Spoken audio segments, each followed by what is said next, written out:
There are so many farming game titles that are going to be released in 2022, and it's hard to make a pick. From farming sims to life sims and open world adventures, there are so many games that are saying that they are games like Stardew Valley. If you've heard of some of these and you're interested in checking out some really cool ones, here is my top 10 picks for the next upcoming farming sims games that are going to be released in 2022. One of the most talked about farming sims I hear from so many different people, especially those in the Stardew Valley community, is Coral Island, and we finally have a release date for its early access on October the 11th, 2022. For those that don't know about it, Coral Island sets you as a farmer that not only will start their journey in becoming a farmer, but will also be a part of the community and work with the community to help with their endeavors. Starting your farm has the same impact as most farming games. You start off pretty much with nothing and a few tools, but also the determination to make the farmland that's available your own. An additional concept that I haven't seen in a lot of other farming sims that's available in Coral Island is the ability to swim underwater. There seems to be also an emphasis on clearing the land of any debris, as well as any debris that you can find underwater. The reason being, clearing this debris will actually reveal yourself a mermaid.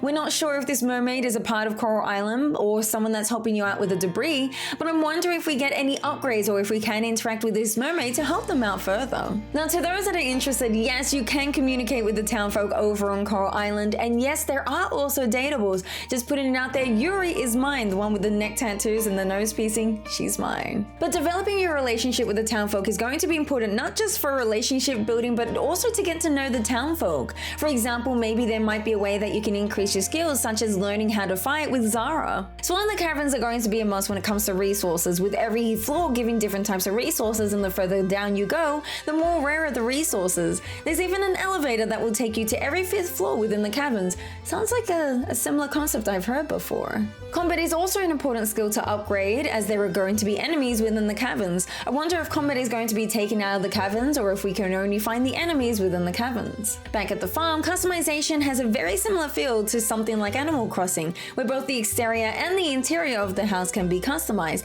but you can also customize your character from the different types of hairstyles, the skin colors, and even your pet preferences. There was a recent announcement trailer by Coral Island that actually showed a little bit more gameplay, as well as the company called Pufferfish, which seems like the evil kind of corporation that is trying to get financial gain and does not care about ethics. I'm curious to see how they will tie in. Can we overthrow Pufferfish? Can we be a part of them and see how unethical they are? Can maybe the mermaids help us in maybe making the better choice? We'll all have to find out when Coral Island gets released. Rutapache is our next mention. I've already sunk in 10 hours into the demo and I'm already having so much fun with it. Rutapache is a farming sim that takes you back to the Stone Ages, but has more of an emphasis on the community rather than you being a solo farmer. Yes, you will have your own area that you can farm on, and yes, there are things you can upgrade, but contributing to the community is going to be key. This honestly felt like a refreshing upgrade to farming games such as Stardew Valley. The ability to work with the community and watch the community grow is something that I aspire to do a lot in Rutapache.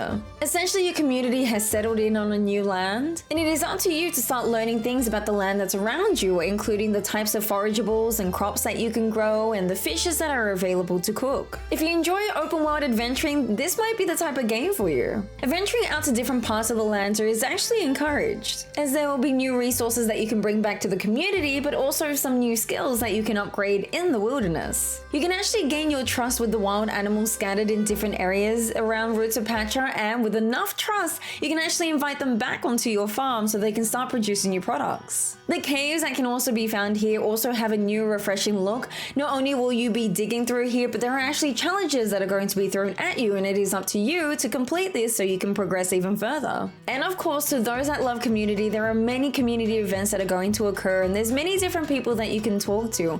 If this is something that's of interest of you, keep your eyes on Rutapache. Now for something that's a little more quirky. Do you love slimes? I honestly personally don't like slimes, but if you've ever picked up Slime Rancher, which is honestly a really cute farming game, you'll be looking forward to Slime Rancher 2. Slime Rancher 2 is described as an open world action adventure game where you get to explore a world where there seems to be slimes that kind of live live in harmony around here. There are different types of slimes and different types of personalities that they show off. You'll be zooming through your way across the land to find different types of areas with different types of slimes, as well as new forageables that you can take back onto your farm. Not only will you have a piece of land that you get available to house your slimes, and yes, you can do exactly that, but you also have enough areas to grow yourself some crops. Different slimes have different types of preferences in crops, so keep that in mind. To those that are familiar with the first Slime Rancher, Slime Rancher 2 offers more that you get to explore. A land that is waiting for you to discover, and also there are going to be different variations of slimes that you can make. With little information on their release date, I'm excited to see what's going to happen. I can't wait to see what different types of slimes there are and what kind of challenges we might find. Hey, real quick, liking your stay, leave a like. You want to see more of these videos? Why not consider subscribing? Now, to those that prefer the original kind of farming style games where you resort back to an empty land and build it up, the Ranchers might be of interest to you. The Ranchers New Beginning is a new open world farming sim that not only will encourage you to increase your farming skill, but also your social skills. The Ranchers starts you off with bare minimum. You pretty much find all the resources that you can and build yourself up to start your very own farm. The more work you put in, obviously the more that you start to unlock and the more that becomes available to you. Developing your relationship with your animals on your farm is going to be important because now there is a way that you can check out their stats and to see how they're performing. The game offers a fresh start when it comes to building a house where you get to pretty much start from the very beginning. You can design the farm however you like with as many levels and as many rooms as you want. You can pretty much customize everything from the walls to the furniture and the way everything looks. Everything a farmer could ever want in a game seems to be available in the ranches, and exploration is also going to be important. There's going to be crops and their accessories such as sprinklers, there's going to be animals in the barns that they live in, there's even going to be greenhouses, furnaces, and even wells. I'd like to see what kind of additional machines we get to place onto our farm so we can start developing even better things. A cool addition to this game is the ability to drive, which you do get to drive between your farm and a town that is close by. There is a freedom to drive within the town whenever you like, as well as interacting with the folk that are within the town. But if you're not that type of social person, there is a way that you can escape reality, head onto a dinghy and go fishing for the day instead. Or why not take your dinghy and your resources and head over to the ancient ruins? I'm curious to see what kind of twists and turns the Ranchers is going to offer. I'm also curious to see what kind of crops we have and how producing them is going to work. We'll have to find out on the release of the Ranchers. Now, with a plethora of farming games that seem to take all the resources on Earth, why don't we start to look up into the sky and maybe consider an alien world we've never considered before? Well, one Lonely Outpost can provide exactly that. Your goal is simple. Your community needs to strive, and it is up to you to collect resources and to help build your community on this alien planet. Crops and animals are going to be needed, of course, as well as the need to fish, as well as experimenting with cooking recipes like you would in a Cooking Mama game. What's actually interesting in this game is there's going to be different types of farming styles that you get to choose from. You can go the naturalist compact path and tend to your crops diligently, or go the synth-corp way by creating different types of crops by combining different crops. And when you have a chance after attending to your crops, hop into a mecha suit and punch your way through into the world of the unknown and find some creatures that call this place home. The One Lonely Outpost is set to release in the next couple of months. Let's keep it up when it comes to space and chaos. I've actually been suggested to play this game called No Place Like Home a few times now. It's a farming sim game that is set on Mars after humans decided to trash Earth. It is time that we explore this world, clean up any debris that's here, and use these resources that we've found to craft some things for our place. It seems like your backpack in this game is going to be of importance because not only can we see in the trailer that you can use it to clean up debris, but you can also use it to attend to your crops. I wonder what kind of upgrades we can do with this backpack. I'm sure we can do more with the more upgrades that's available. It seems like there's a very similar concept to Slime Rancher when it comes to the backpack, as there's going to be upgrades that can better our farming experience, and I like that addition to this farming sim. When I said that we're going to continue on the chaos, I meant it. There is going to be chaos that starts to happen with our animals. It seems like they get to have a party from noon till night, and we get to join them if we want to. You can pretty much grow society how you want with the few people that's left, and I'm sure the animals are going to have great fun partying all the time like they are. Make this place feel like home and it feel like nothing has ever changed. This game is actually already currently released, so if you're interested in trying out this game, why not check it out on Steam? Now, what if gardening or just attending to your crops was more important to you? And what about if that was just in your backyard and not not having to be used for profit. Well, you can do exactly that in this simulator. Now, there is a variety of simulators that we've played before. There's farming simulator, power simulator, goat simulator, but have you heard of garden simulator? Garden simulator takes place in your backyard where you can attend to your garden however you like. You can place different types of crops as well as make them face in different directions however you feel. And if you have too much area for your crops, why not decide on doing some decoration instead? There are different types of customizations you can add in just like you would in a normal backyard, including floor pieces. You can turn your farming experience into more of a gardening experience with Garden Simulator, and I'm keen to see what else we can do with our garden. You can actually try out the demo over on Steam if you're interested in playing this on PC. If you feel like a more relaxed farming type of game, then I feel like this game will be for you. If you do like doing gardening but you feel like your crops are dying on you, why not consider doing a simulator instead, and then you won't have to worry if you fail. Now, I've seen a fair few ample amount of farming simulators that incorporate magic into it, and I kind of like that concept.